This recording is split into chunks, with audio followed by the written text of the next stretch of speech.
Hello and welcome everyone. I'm your host, Stefan Burns, geologist, geophysicist, space weatherman. We've had a sequence of notable events today, August 20th, 2026.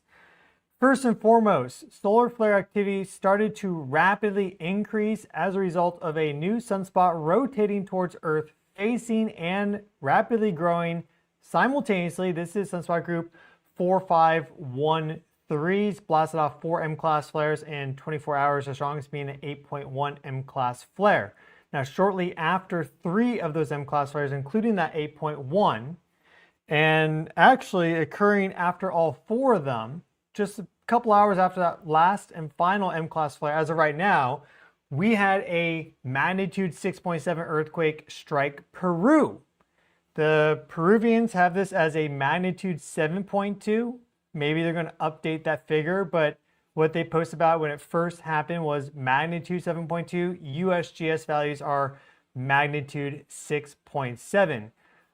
Fairly deep, 99 kilometers, and so thankfully it doesn't seem to have been that destructive. I looked for video online. This is the video that I found showing dust rising from the slopes of the mountains and the hills. I'm sure there's been some damage and things of that nature, but it doesn't appear to have been the most destructive because of A, its location, which is in the Andes way up there, and not too many people live in these locations, and B, because it was 100 kilometers down. And if you go by the USGS number 6.7, which is a big earthquake, continuing this global seismic burst that we're in, but it's not a magnitude 7.8 or 8.4 or something like that. So this is notable though, because this is the location that we forecast was going to very likely get an earthquake magnitude 6.5 or greater back on the 15th when we had the magnitude 6.9 strike Indonesia. The reason why is that part of Indonesia where the 6.9 struck is exactly opposite this part of the globe. So it's antipodal. And we see this ping pong activity back and forth with earthquakes often. It depends on where they're occurring.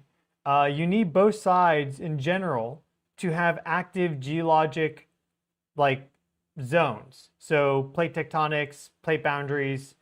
You can have, for example, something that's antipodal to this part of the Pacific, let's say. Well, do you have a big plate boundary or huge faults here? Not really. So you're probably not going to see that relationship. But with Central America, let's just call this Central America. I know this is the northern part of South America, but it's right there in the middle of the two Americas, all right? If we consider this area here, the Caribbean plate, it's directly opposite this part of the Ring of Fire, which is all chewed up as well. So it makes sense that when you get big activity here, because there is this mechanism that exists connecting the two, observationally, because we see these antipodal quakes, it makes sense that we would see something. So we've had the 6.7, and this is following up after all this activity that we've had up here. So we had our 7.2 and 7.5 earthquakes, Venezuela, 24th of June this year. Very destructive. Tens of thousands of people lost their lives, missing, injured, etc. Then we had a 7.3 here. These are USGS values.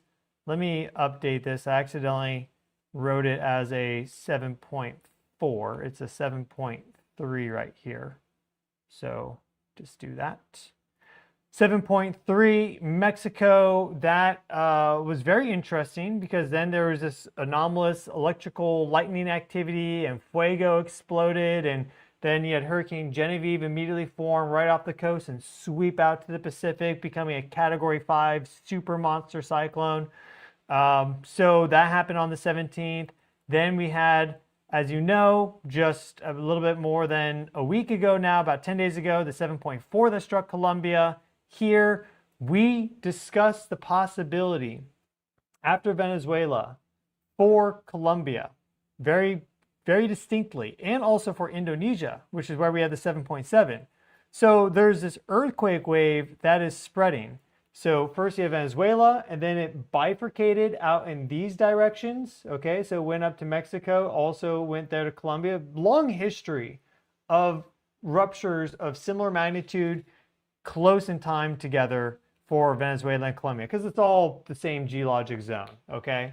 The country borders, that doesn't matter.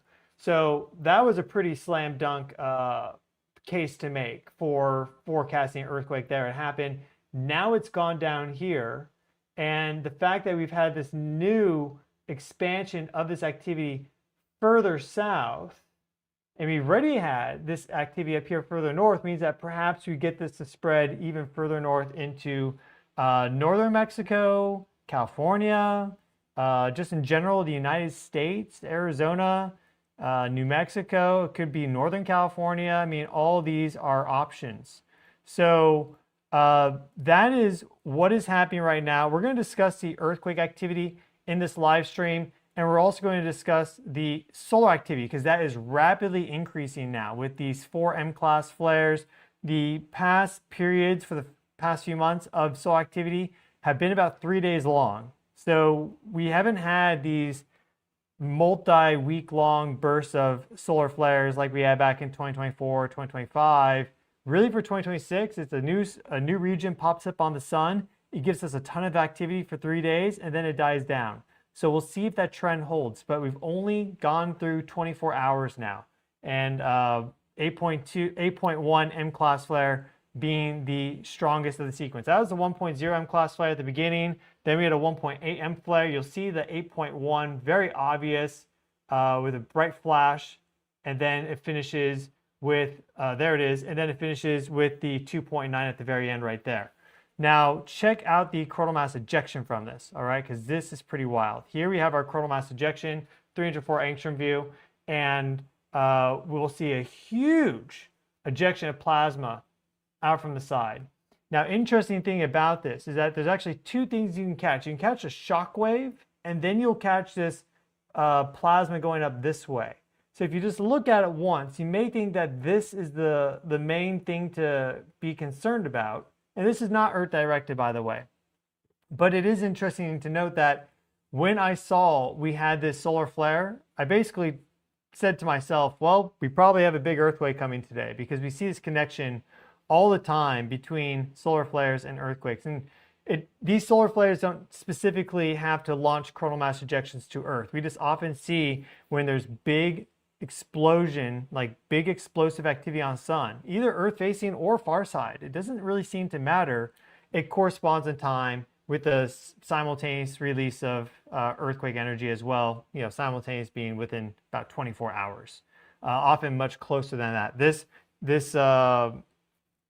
delay between the 8.2 M-class flare and the 6.7 earthquake that struck Peru was 10 hours on the dot. So, sorry, not 10 hours. It was 8 hours and 15 minutes on the dot. So, but this launch out, but what you'll notice is you'll actually see the shock wave right here. So let me see if I can pause it precisely there, because this is pretty interesting. I'm not sure I can pause it in time, but there's these plasma, large plasma, basically like prominences that are connecting out like this, like these very low density coronal loops. And then you see the shock wave propagate out like that. This then is the plasma store that then ejects outwards. And some of it actually gets reabsorbed back in, but a lot of it gets ejected outwards. So this is the biggest solar flare of the sequence that we've had. And this is all also while we are right now in the midst of a coronal hole high-speed stream impact, which are well known for earthquakes. So we had an increase in geomagnetic activity over the past few days. We had the coronal hole high-speed stream impact, which then came in and continued that. We have the global seismic burst, which are occurring right now because of Colombia, because of Indonesia, now also Peru. And we have new solar flare activity charging up Earth's ionosphere. All that is basically the perfect recipe for perhaps something even bigger to come in. Because you already have the Earth rumbling. Now we're getting a big dose of solar activity. And we just got activated with a geomagnetic storm and a high-speed stream impact. So hello and welcome everyone. I'm your host, Stefan Burns. Let us get right into it. Here we see that these are the first M-class solar flares that we've had in the entire month of August. So solar flares are back on the menu, boys. We are finally back to having some significant solar flares. We're not just, you know, discussing C-class flares and hemming and hawing over this stuff. We got some significant solar flares. Here we see the 1.0, 1.8, 8.1, 2.9 right there. We see our coronal hole high-speed stream impact right here. So look at how solar wind velocity basically went right up to 600. Now we're about maybe 550 or so, but still very much elevated, as you can tell. We're, Earth's magnetosphere is being buffeted by this fast solar wind. The field strength has decreased. Here we see the field strength going up quite a lot. And we see these periods where we had southward connection. So we see with our geomagnetic flux there, we see how we had 3 individual periods of 3-hour geomagnetic storming. So 9 hours total of geomagnetic storming at a G1 level, a minor level. But in general, basically a long duration geomagnetic storm, still in it. And now we get these solar flares to pop off. Look how they popped off exactly as the solar wind started to die down. But we have to go all the way back to July to see our last solar flare, which was our last M-class flare, a 1.9 M-class flare. And then you go back here to 27, 26, 3.2, 1.0 M-class flare. And then here earlier in July, 3.4 is the highest. And then you go back and, we didn't have our last significant M-class flare until early July right here, around the 4th, 1.3 X-class flare. So this is the strongest solar flare in almost 2 months. It's about 7 weeks, the strongest solar flare in about 6 to 7 weeks. So this is significant. And you'll remember, a lot of the seismic activity has occurred after this happened. Now, Venezuela was back on the 24th of June, as well as the 7.2 that struck Japan, and the 5.6 which struck California. But then we had a lot of activity in July, Mexico, Colombia, Japan with the 7.1, Indonesia, all this stuff in July and August, followed up after this charging there from all these solar flares and this strong geomagnetic storm, as we see down below. So now perhaps we have a new phase where things are going to get charged up again. And we're already in this global seismic burst, which is why this is kind of concerning if you ask me. We can see that graphic here really quick. Let's look at briefly. We see our last 90 days of global seismic activity. Here we see the global seismic burst that we're in. Just notice how it's more spread out before. So the fact that we had the 7.4 and 7.7 and the 6.9 Indonesia, like all that back to back, 4 days in between, which were moderate activity. So it did look like it was starting to cool off, but now at this 6.7, again, the Peruvians have it as a 7.2. USGS is 6.9. Now you can see that we are still in this, though it's not as bad as it could be. It could be, 2 magnitude 7s battering us every single day for a week. Like, that's certainly possible, but it's not happening right now, thankfully. So we see our 8.1 M-class flare, coronal mass ejection there. We also have something new launching off from the side. I think this is from the far side of the sun, because we're not seeing it in our Earth-facing imagery. So it looks like we also have a simultaneous explosion occurring on the far side, which is seemingly pretty significant. Look at the velocity on it. Look at the density on it. It's faster than this one, right?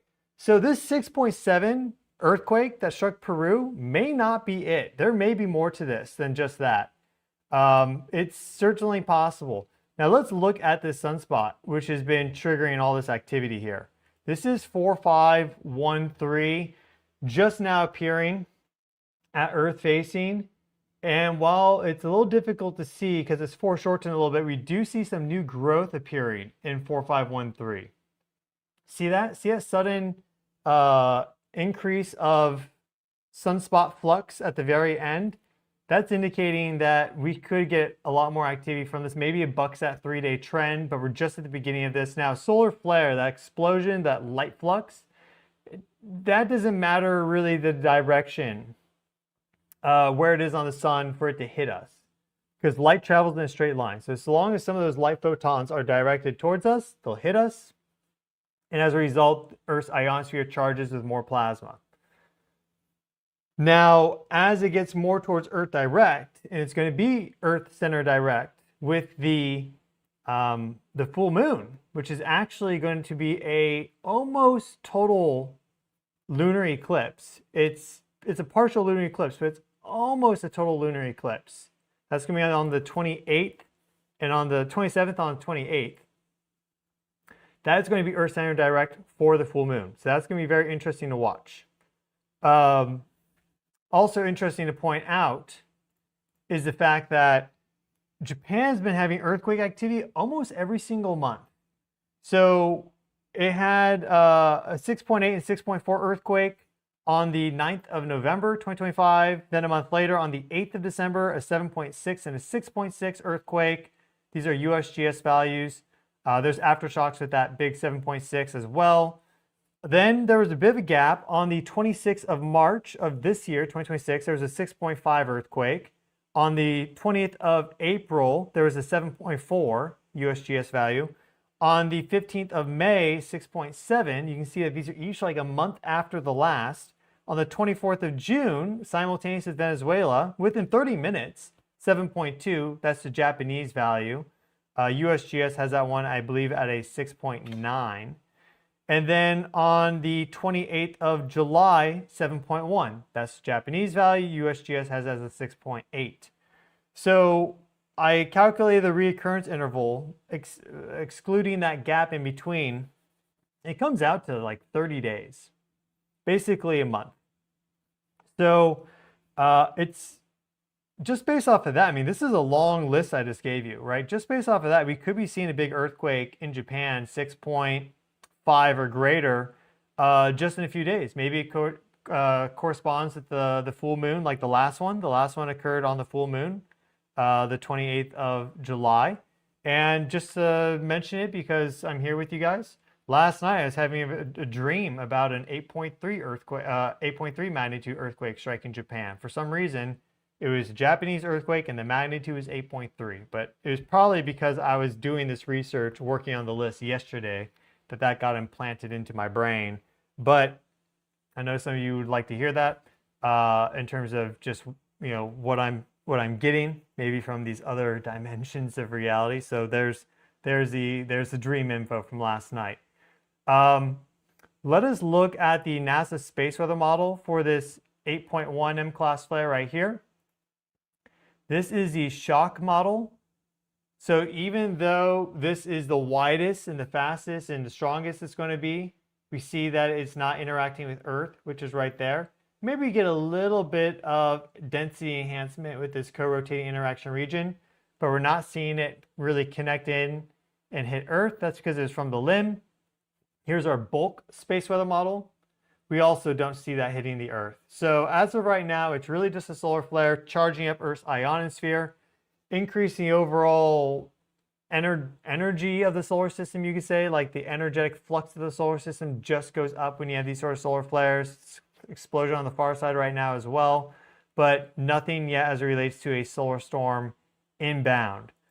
We already just got through a G1 geomagnetic storm. So, but that could very rapidly change in the hours and days ahead. Now, let us look at our recent earthquakes, okay? So here we have our recent earthquakes. This is going all the way back to early June, if I have this set right. Yeah, basically like June of this year. And this is for all earthquakes 6.5 and greater. So here we see our big earthquakes that have been striking. And actually, I'm going to modify this a little bit because, yeah, see, I said for the 13th. Let's get it to the 1st of June because we want to make sure we get that 7.8 which struck the Philippines. That actually kind of is what started this whole thing here. So let's make sure we get that in there. Yeah, okay. So here are our big 3 zones of earthquake activity for Southeast Asia. We see our 7.8 southern Philippines there. That was very end of the day, June 7th, Universal Time, but it was already the 8th of June for people living there. tons of aftershocks for this, as we can see, 2 of them being 6.5 or greater. These are both magnitude 6.5 aftershocks. We then had some activity here in Sulawesi, North Sulawesi, 6.7. All right. Then, of course, we had our 7.7, nearly as strong as the 7.8 Philippines. That was just a week ago, right there. Day later after that, on the 15th, we had the 6.9. And that's the activity that we've had predominantly for Southeast Asia since June. Here are the 2 Japan earthquakes. The 7.1, according to Japanese, 6.8 Kumamoto earthquake. Look at the values on that, right? That's a 7.1, baby. That's not a 6.8, if you ask me. That was the 28th of July. Then here we see the one that occurred simultaneous with the Venezuela earthquakes on the 24th of June.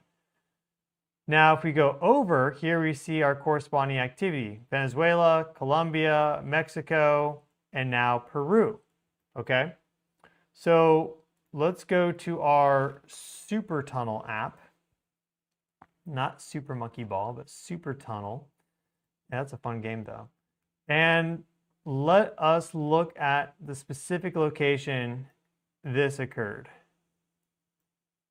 This occurred, kind of want to find a bigger, Cora, Peru. Let's do that. Cora, Peru.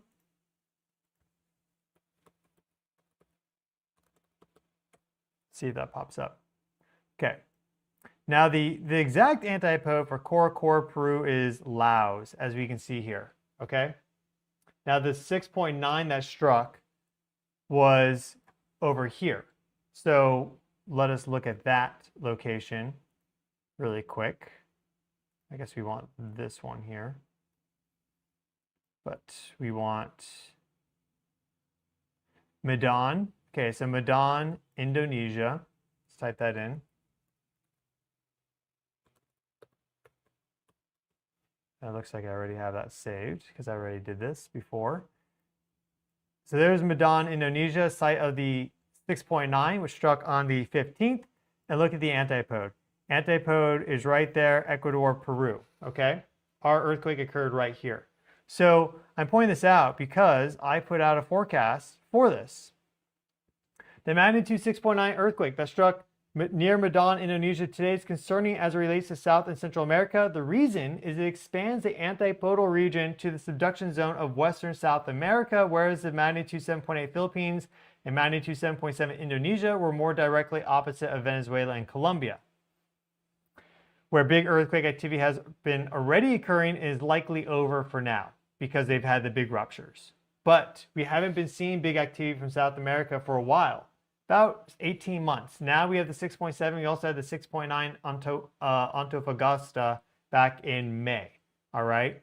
Now there is a heightened probability of reciprocal activity, magnitude 6.5 plus, magnitude 7 plus in this location that certainly can rupture with magnitude 7 activity at any time based on geologic dynamics. Now, why did I put this and that there?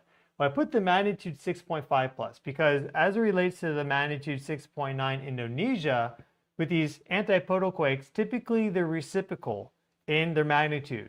So for magnitude 6.9 to rupture a magnitude 7.3 on the other side, less likely. So 6.5 plus. But I put the 7 plus because there has been so much high magnitude 7 activity over here that maybe just in general, this is then triggering, a magnitude 7 plus in this region in context of all those earthquakes. But if it's just in context of this earthquake, 6.9, 6.5 plus makes sense. So that was posted on the 15th of August, as we can see here, right after the 6.9 occurred, and boom. Someone asked here, is this Ecuador or Peru you're pointing to? And I said it would be the whole region. So there it is, a very clear-cut antipodal earthquake forecast.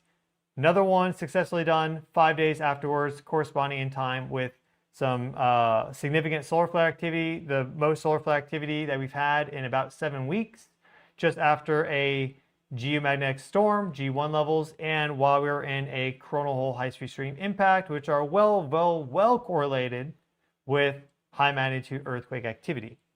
Really can't make it up. Basically, it's a perfect slam dunk.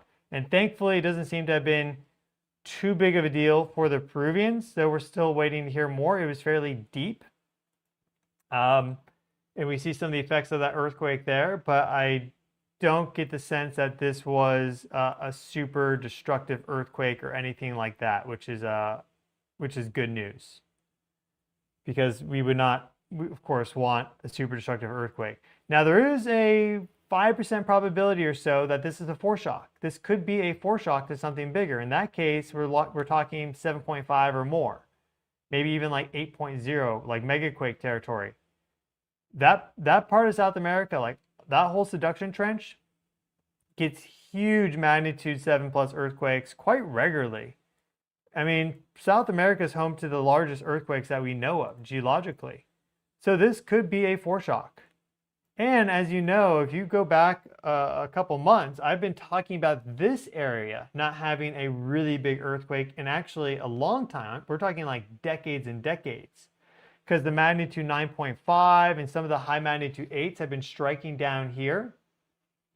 But because of just the geometry of the subduction zone, where it has this kink, you should get the absolute biggest ones around here, because it's going to take a larger earthquake to really rupture that fully, because it does have this kink to it. It's not going to want to subduct as easily. Though we're talking now at like maybe even like a century-long time scale, right? But this 6.7 could be a foreshock to 7.3, 7.5, 7.8. Like, we don't know. About 5% chance. We hope that's not what happens. But this earthquake wave is clearly spreading now, having gone from Venezuela to Mexico, Colombia, now also down here. And because we've had this earthquake now, the same goes also for the other side. The antipode again is Laos, right? If we want the exact antipode, it's Laos. So with the activity in the Philippines and with Indonesia and Sulawesi and Indonesia here, now this whole area is looking very active. So we could get some activity here. Vietnam, Cambodia, Laos, Thailand, like that's all possible. We had the 7.7, which struck Myanmar or Burma, Thailand last year on March 28th. That also, same day, 1.1 X-class flare from the limb of the sun, just like we saw today. Now today was a 8.1 M-class flare, but on March 28th of last year, 2025, is the same deal. It's just a big solar flare right from that location. So, and that was all perfectly in time. So you can get big earthquakes here, obviously. We could be seeing some big earthquake activity perhaps in this region next. We hope not. Maybe it's more down here like in Malaysia. These are all possibilities. But the more this pinging back and forth, the ping pong game continues with these antipodal quakes, you notice that they are back and forth, right? It's not that we get a whole burst here and all four of them happen and then on the other side. It literally is back and forth, which shows you that there's a significance to it. As long as that's continuing, and now it's been continuing, we need to stay alert and prepared, because Venezuela, Colombia, like many lives are lost in that, Japan, and then also Indonesia, Philippines, they've all been very destructive over the past few months. It's really been very notable how destructive and deadly these earthquakes have been. It's not just one big earthquake like Haiti, 2010, I think that's the date, or Sumatra, 2004, right? Where it's just one location that suffers greatly. It's just been distributed all over the place, which is not good. Neither of those scenarios is good, but it's like triply not good, right? If it's just all the locations simultaneously experiencing this, which is concerning. At least I find that a little concerning. 2 solar flare activity come in with 4 M-class flares in 24 hours. We could be looking at more. We could be looking at X-class flare activity going forward. I think that is actually pretty likely as this sunspot continues to grow. I mean, it's certainly being very active already, just warming up with a 1.0 M-class flare, and then about 12 hours later, going to an 8.1 M class flare. There's something happening here with the sunspot. So we'll keep a close eye on this. And we have about 7 days until it's Earth center direct. That's going to be around the full moon, which is a partial lunar eclipse, almost a total lunar eclipse. That's going to be a powerful, energetic moment in time already. So basically what we're seeing is that the next, till the end of August, is a very dynamic period. That's going to take us all the way to about here at that sunspot. It's 2 weeks to go all the way to the other side. So just the next 10 days, we could have a lot go down. That is the situation. I'll keep you up to date as to what is happening if you subscribe to the channel. We've had some super thanks come in, so let's just go over these. Glenn Taylor, thank you so much for the gift. Old World, is there an increased chance with all these other faults slipping around Utah that the Wasatch Fault will slip? All kids here are warned about the big one in school. Certainly, the Wasatch Fault could definitely go. It's been a long time. I personally, and again, keyword personally, I think that something like the Wasatch Fault is more likely to go after we get activity, probably in California. But it could precede it, but probably more likely after. We see that in the record. Usually it's like kind of activity here first and then over to the east. But it's locked and loaded and ready to go, that's for sure. And Cheryl Z, many earthquakes, fires, floods, tornadoes happening in random locations, sea temperatures. Do you see these things becoming more common? Absolutely. The bigger thing that we're seeing here is that the Earth is warming up. The weather overall is becoming more volatile. That's almost more important than the overall global warming trend. We are seeing, like right now, Antarctica is very cold. So it's not homogeneous. This global warming is not perfectly homogeneous. So in general, the Earth is warming up for a variety of reasons: solar activity, anthropogenic inputs, own Earth inputs like feedback loops, etc. Right, as things warm up, more permafrost melts and greenhouse gases and blah blah blah blah blah. So the bigger thing though is I'm seeing more Earth electrification, warmer temperatures. This means more greenhouse gases, more water vapor, more electrical activity. So overall, and then more solar activity gets absorbed and doesn't reflect out or radiate out. So the big driver of the sun is continuing nonstop. You can't turn the sun off. So Earth electrification is continuing. I have quite a few videos on that if you want to research and watch those. KGM with a huge super thanks, 199. Thank you so much for that. That's much appreciated. God bless. Namaste. And Nancy with the super thanks here. Amanda with a super thanks. Susan with a super thanks. What are the Schumann resonances doing? They're doing what they're doing. There's nothing to really report on with the Schumann resonances. They look basically like they should. All this stuff right here is all just local atmospheric disturbances and probably some wind noise. So if you get an unusual global signal that's worthy of note, I'll discuss it. We did have one recently I posted to my X account. That was a little odd, but it wasn't so odd to make a video on. It was just like an 8-hour period or so of increased activity across all the bands. It was clearly global in nature, not local. But most of these Schumann resonance video people, they're completely misinterpreting this. So, and you know, I don't think they're bad people talking about their chakras or whatever, because I like all that stuff. But they simply just need to learn what the heck it is that they're dealing with here if they're going to be talking to thousands of people online and telling them stuff about it. Otherwise, it's just simply irresponsible and not in line with, you know, the actual direction we need to go as a collective, if you ask me. So thank you for that. And then Evie, thank you for your super thanks. And yeah, important to note is also an El Nino year. It's a super El Nino year. So let's just quickly look at this. The hurricane which hit Hawaii was a real doozy. Hurricane Lala is now Category 2. It did spike up to Category 4 after passing by the Hawaiian Islands. and it passed by the Big Island and also Maui as a Category 1. Huge destruction for parts of the eastern side of the Big Island. So recovery efforts are ongoing there. Um, we'll probably, I'll discuss that more with the next eruption of Kilauea, which is coming in. Well, it's going to be probably by the full moon, if not before. It's already charged up quite a bit, but maybe has this longer period of washing out before it then goes. But we'll talk about that more for that. I don't want to get too not off topic, but you get the idea. I don't want this video to get too long. But we do have another tropical depression here that's forming in the same region that's expected to go by the islands of Hawaii. And this could strengthen into a Category 1. It depends on quite a few factors, but we're seeing this vorticity start to ramp up here.